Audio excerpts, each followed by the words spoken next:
Hey folks, how's everybody doing on this fine Saturday? Or what we hope is a fine Saturday, given the lunacy. Ah, so I thought we would continue today with I Got Rhythm Part 2. I was intending on doing this yesterday and kind of nobody showed up, at least not for any extended period of time, so I bagged it. But we're back and there's at least a couple of folks listening, so that's cool. If you know anybody that might be interested in this, please give them a shout. Yeah, love to get a couple of more curious jazz improvising minds in on this session. Of course, you can all always look at this after the fact once it's been recorded, but if you're here live, it's more fun for me. And then also, you know, you can ask some questions. I'm going to lower my mic here, see if we get a little better sound.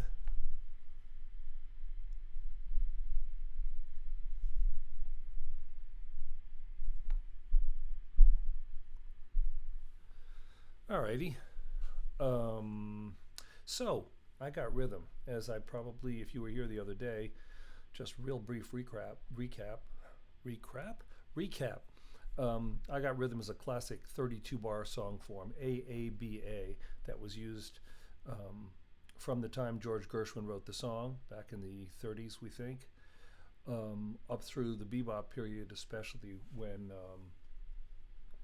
countless beboppers wrote now classic melodies, heads like Olio, Anthropology. Why am I not thinking of any more? Well, they'll come to me. On the changes to I Got Rhythm, and we talked in the first video about the A section, which is a lot of B flat. Basically, B flat, 1 6 2 5, 1 6 2 5. Let me see if I can give you a little more of this keyboard to see here.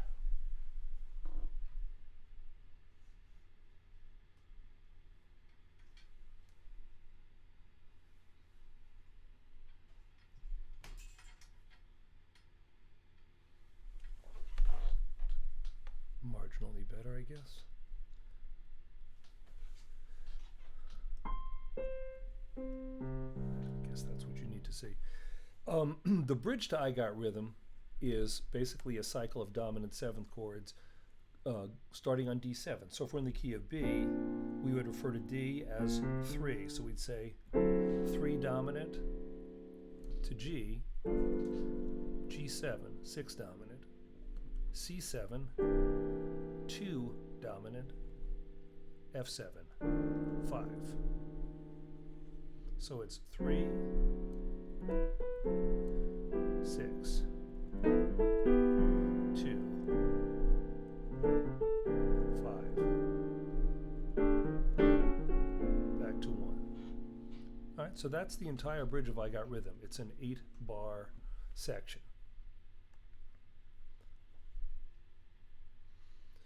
Hey Kid Poker, you're a guitarist. That's cool. It does not matter. Guitar or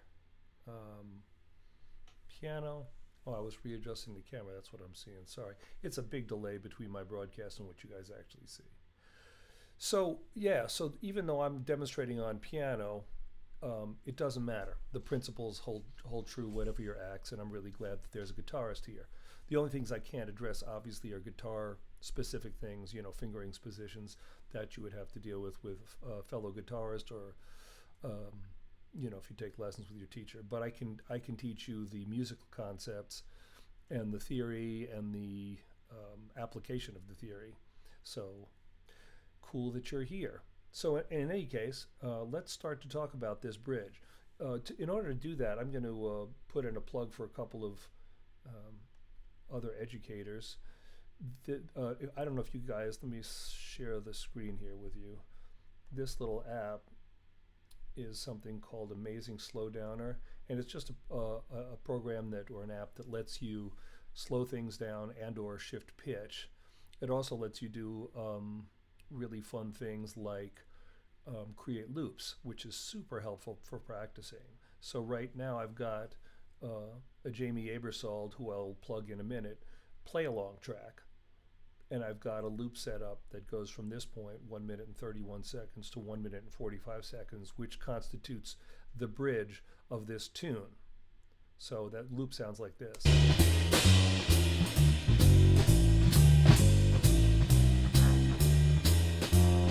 And I've actually got this mix fader off to the left, which takes the piano out of the mix.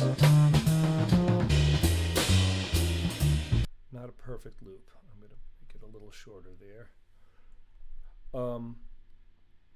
So I highly recommend this. It's called Amazing Slowdowner. You can get it at Ronnie Music, RONI music.com.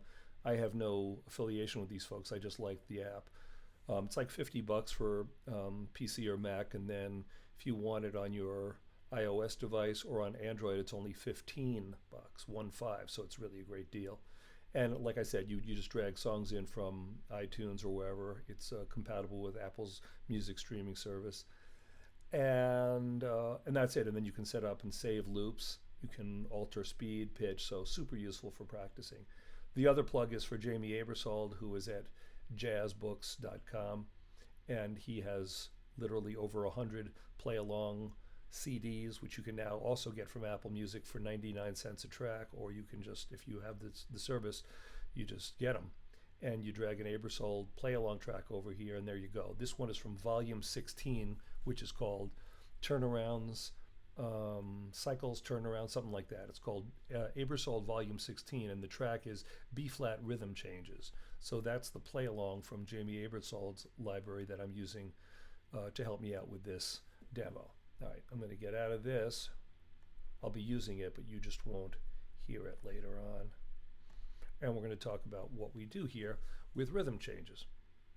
So since the bridge of the tune is just 4 dominant 7th chords, as I said, D, G, C, and F, I want to go over what's probably the most used scale in jazz improvisation, and that is something we call bebop dominant. Hi, Ruth McCants. Are you any relation to Reginald McCants? It's a Chicago piano player, for those of you who don't know, keyboard player. And I'm just wondering if you might be related. I think it's Reginald T. McCants. In any case, back to bebop dominant. So the theory behind bebop dominant is if you're playing a line, an 8th note line, over a D7, the essential chord tones are D, F sharp, A, and C. And the basic rule, or the theory behind it, is that you want to have one of these notes, the chord tones, on the downbeat. So if you're playing 8 eighth notes in a bar, 8 eighth notes in a bar, we want to make sure that this, and or this, same note, falls on the downbeat. So that would sound like this. A 1, 2, 3, 4.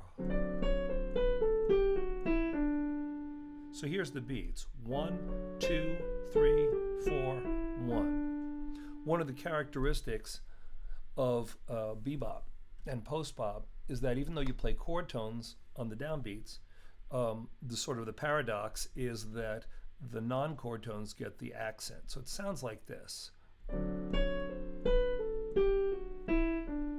And this is pretty much a universal stylistic thing, whether you're listening to Clifford Brown, Herbie Hancock, Freddie Hubbard, it doesn't matter. Everybody accents the upbeats, but places the chord tones on the downbeats. Once again, here's my scale. Chord tone, accented offbeat, chord tone, accented offbeat, chord tone, accented offbeat. So if I do the same thing, so let me just take that apart for you. So basically it's just a D major scale with a flat at 7th,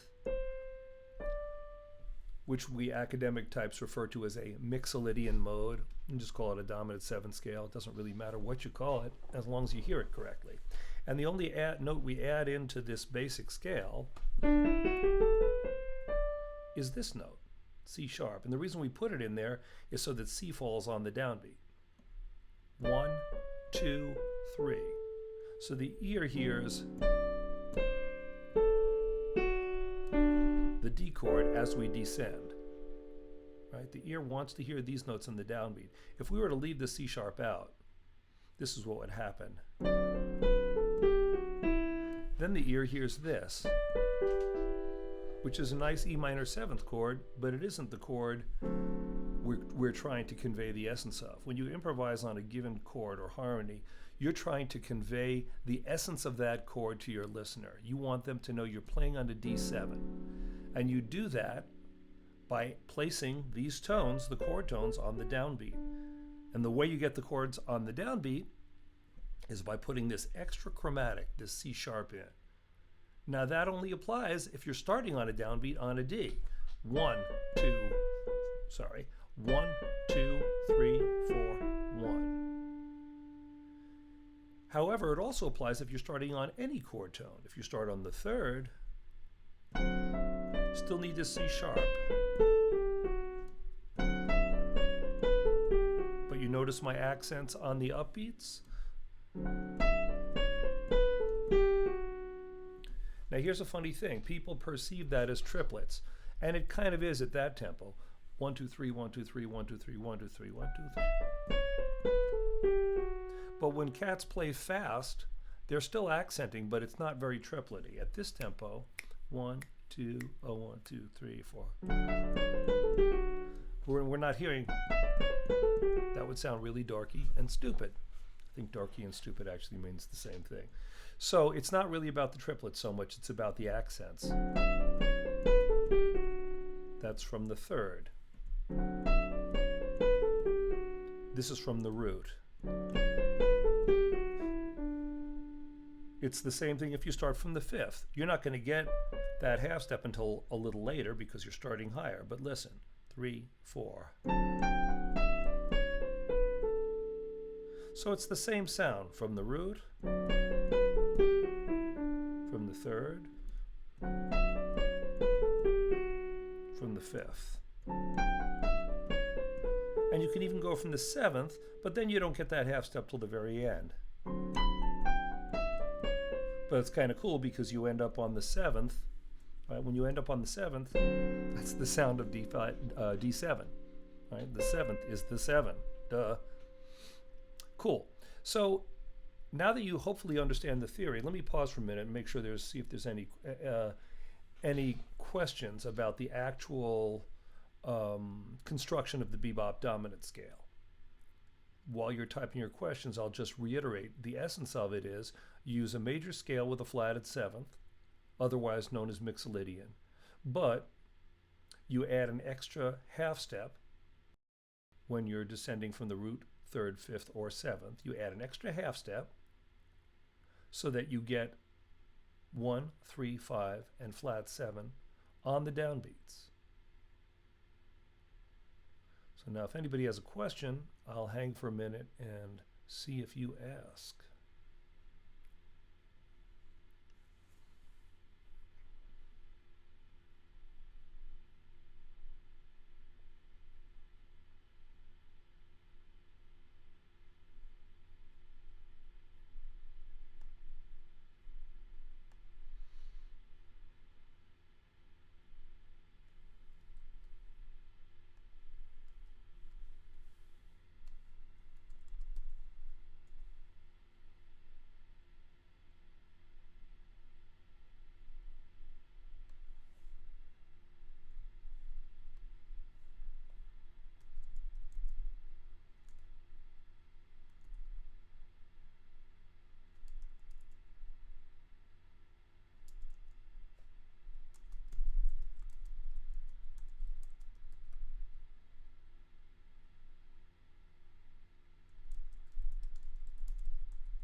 right, I'm back. Let's see if we got any thoughts here.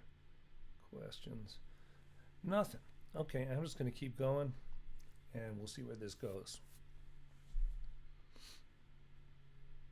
So, the next thing is, how do you practice this stuff, right? Because really, how to practice is always the thing that requires the most structure and discipline.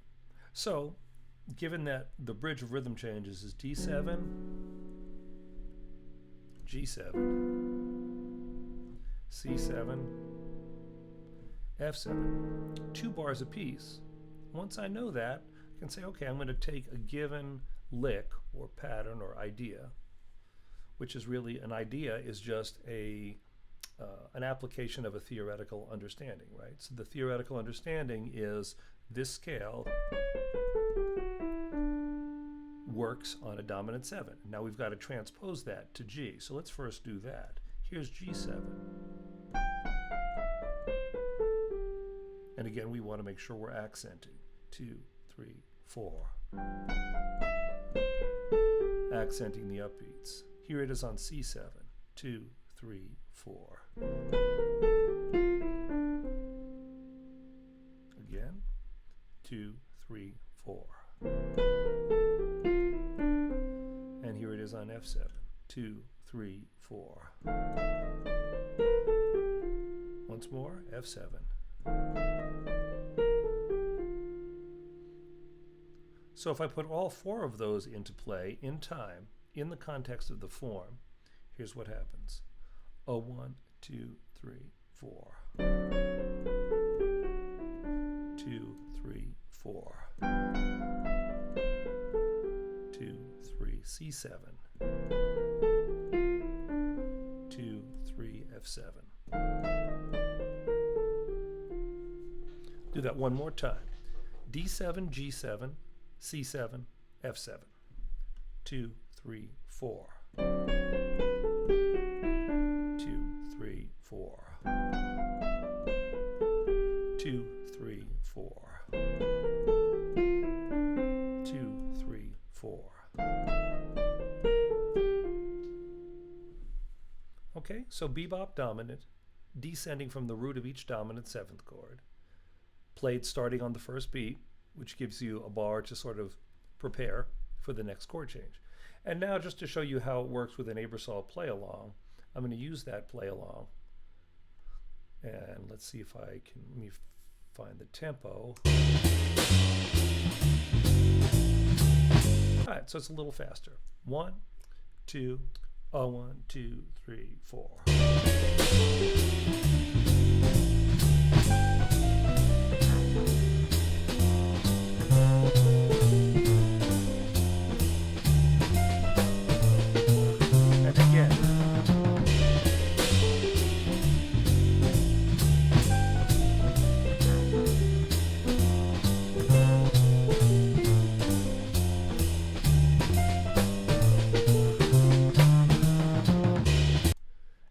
Is a little tight, so I'm going to stretch out the end of that loop and resave it here.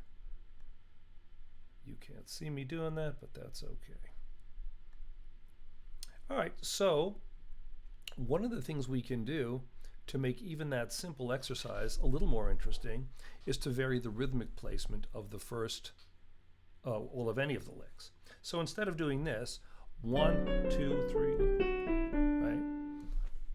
Let's start the first scale on beat 2. So it'll be 1, 2, 3, hang on, sorry about that. 1, 2, 3, 1, 2, 3, 4, 1, 2. Now on the beat. Now on beat 2. 2. Now on beat 1. So what I'm doing there is alternating between starting the lick on beat 2 in the first bar and then on beat 1 in the second bar, just to change things up. Let's see how that'll feel with the play along. 1, 2, 3, 4. Oops, my bad. Starting on beat 2. 2, 3, 4.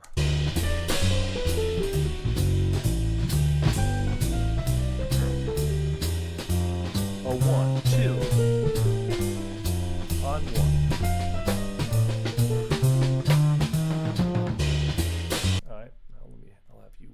watch me doing that. 1, 2, 3, 4. 1.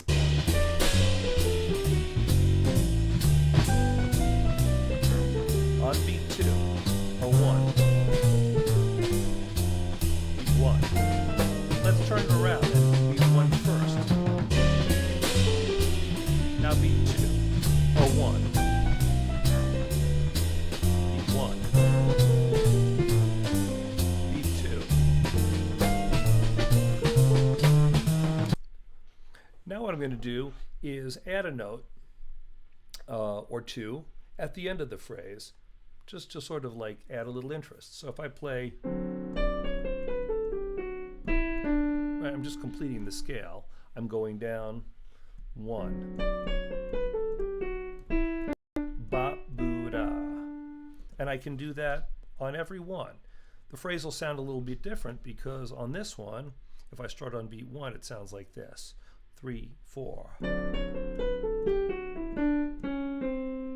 And here if I start on beat 2, 1.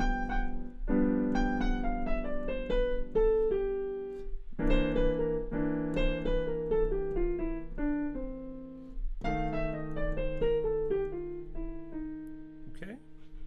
Let's try that with the play along, see how it sounds. I'll try it both ways, starting on beat 2 and then starting on beat 1. Here's beat 2. 1, 2, 3, 4. Downbeat.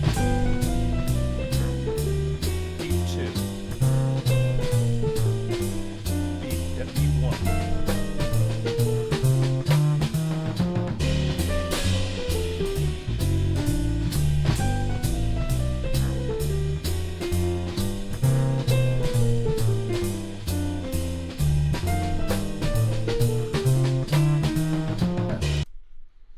So I hope you're getting a feel for that.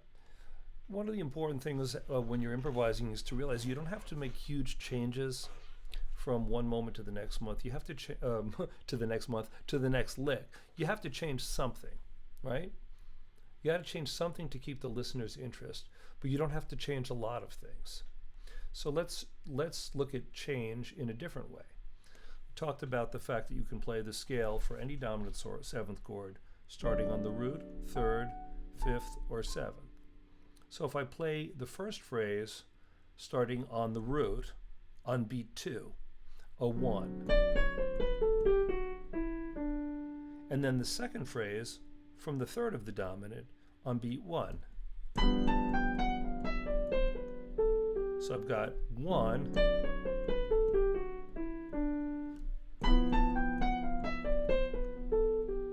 so two things have changed. The first lick was from the root of the chord. Then when I went to the G7, I was moving from the 3rd of the chord, and I was starting on beat 1 instead of on beat 2. So two things changed, and that's enough to create a fair amount of interest. Listen again. Beat 2 from the root. 2, 3, 4, 1. Now beat 1 from the 3rd. Again. 1.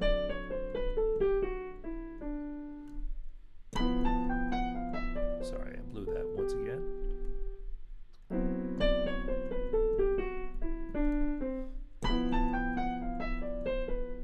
One more time.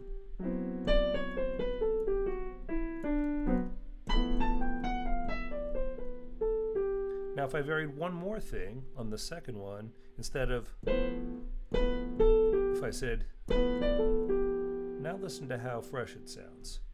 1.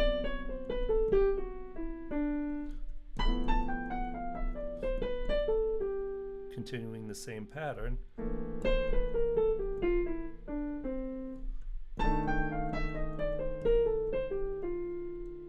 Right? So by changing the ending just a little bit on each lick, by alternating, so I change the ending, by alternating between the 3rd and the 7th, the 3rd and the root, and then also by changing the starting point from beat 1 to beat 2. Those are 3 small but significant changes we can make from line to line, all of which basically stick with a basic bebop dominant structure or concept.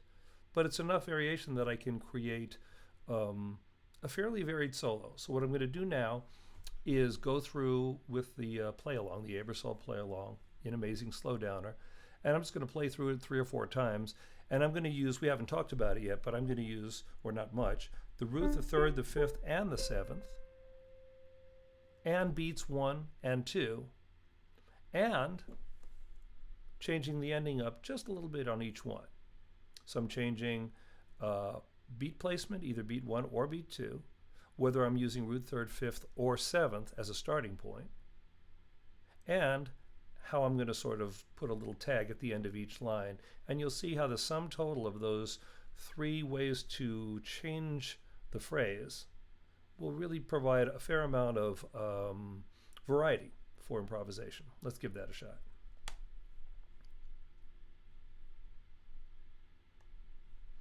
One, two, 1, 2, 3, 4.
Do a little too much there, but you see that how that works. You get a feel for that. There's really a lot that can go on just using bebop dominant, shifting your beat placement, beats 1 or 2. We can also do beats 3 and 4, but we just haven't gotten there today.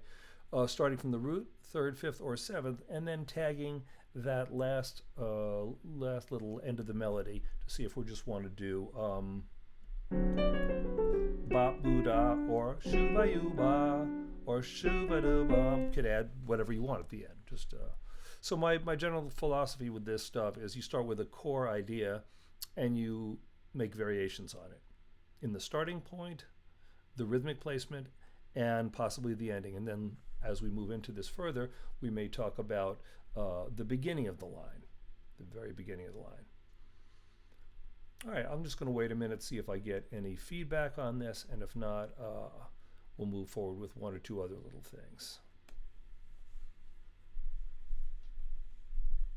Well, let me just move ahead, and then if I hear from you, that's great. So, in one of his classic books, David Baker, the late David Baker, who I had the privilege of studying with while I was at Indiana University back in the very late 70s, wow, long time ago. In one of his books on bebop, he talks about 2 classic ways that we can manipulate bebop lines. And they are really simply called delay and change of direction. Delay and change of direction. So all delay means is you play a note, you wait, and then you go on. Freddie Hubbard uses this all the time where he'll just be playing, he'll say, 1, 2, ba, fi, ba, do, do, ya, do, wa. Right? So you just find a good note, hit it, usually on the upbeat, but maybe not. And then you progress into your descending bebop dominant line. So here's how it would sound on a D7. Let's say I pick the third, and I'm going to play it on the and of 2. And then the thing is, you want the line to move forward on another and. So it'll sound like this. 2, 3, 4, 1, and 2, and.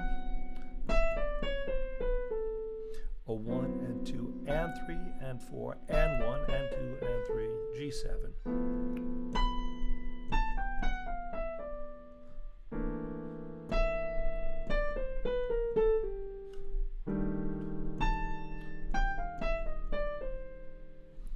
reason that's nice is you play a note, you play an idea, and you give the listener sort of a moment, and yourself as the improviser to sort of come into that moment, and then you continue your idea. State a note. I mean, a note has a sound, a quality.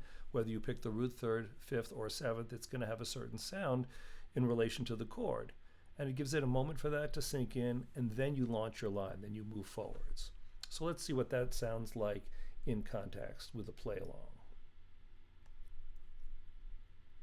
And I'll vary. I may use the root, third, or fifth, or seventh. 1, 2, 3, 4.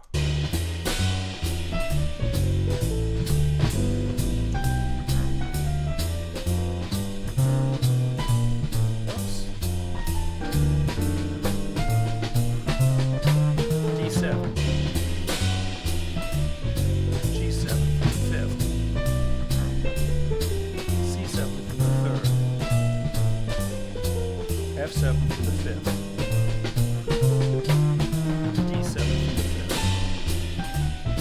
G7 from the root, C7 from the fifth, F7 from the third, D7 from the third, G7 from the root, C7 from the fifth, F7 from the root. Now, I had not done that quite that way before, but I thought that ended up being kind of interesting because I was picking starting pitches that were all very close to each other. I started with D and went from the fifth. Then I went from G7 from the root, which is right next door. Then I did C7 and stayed on the same note, which was the fifth. But you hear how different the chord is? This is such interesting stuff. Here's G7. That's G, dominant seventh, bebop dominant. Here's C7. G7, pointing to the seventh. Chord tones, C7. Chord tones. So they're totally different scales, starting from the same note. And in the moment, that's what I thought of / heard. So don't get me wrong, this stuff takes a lot of thought and a lot of practice, right? So here's my suggested approach for you guys. If you're not familiar with playing bebop dominants, you need to practice every dominant seventh scale from all 4 starting points, the root, the third, the fifth, and the seventh. Say that again.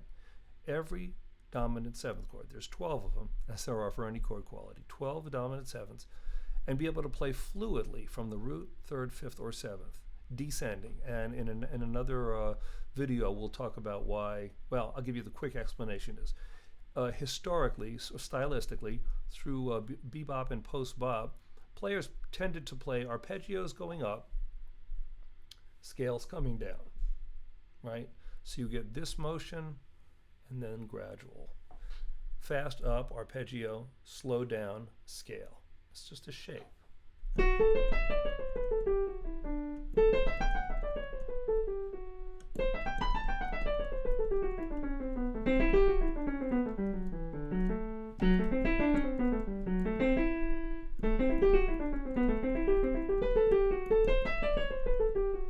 We'll talk more about that in another video, the arpeggios.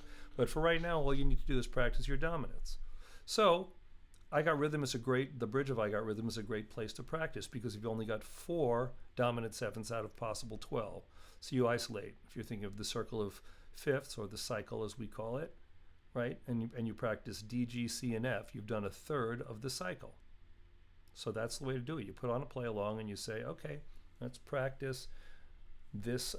Let's practice bebop dominant from the root on the changes to I Got Rhythm. And then you've got D7, G7, C7, F7. So I'm going to go through it just from the root. 1, 2, 3, 4.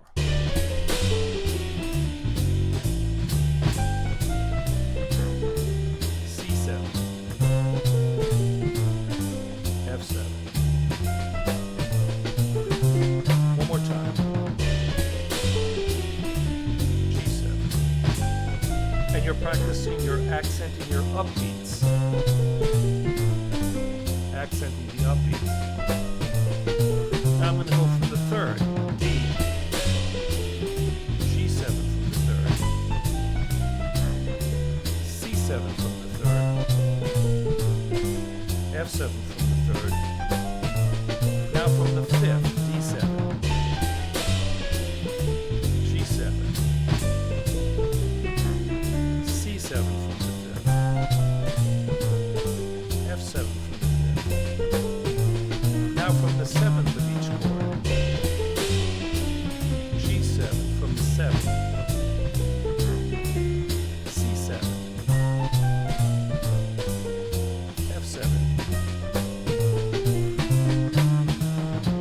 So once you've done that, you can vary. You can vary whether you're using the root, third, fifth, or seventh. But you really have to know each of them pretty well to do that. Here's D from the root. Here's G from the third. Here's C from the fifth. Here's F from the seventh. Here's E from the seventh. Here's G from the fifth. Here's C from the third. Here's F from the root.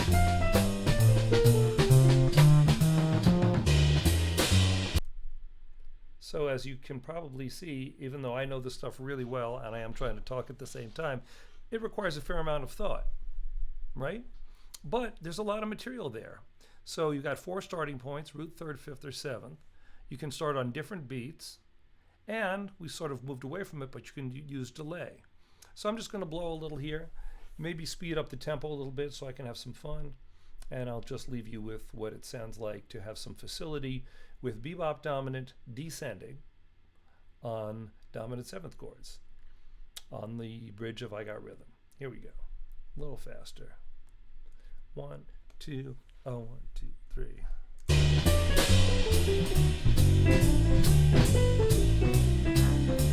Oh, I didn't get my speed up there. Let me try that again.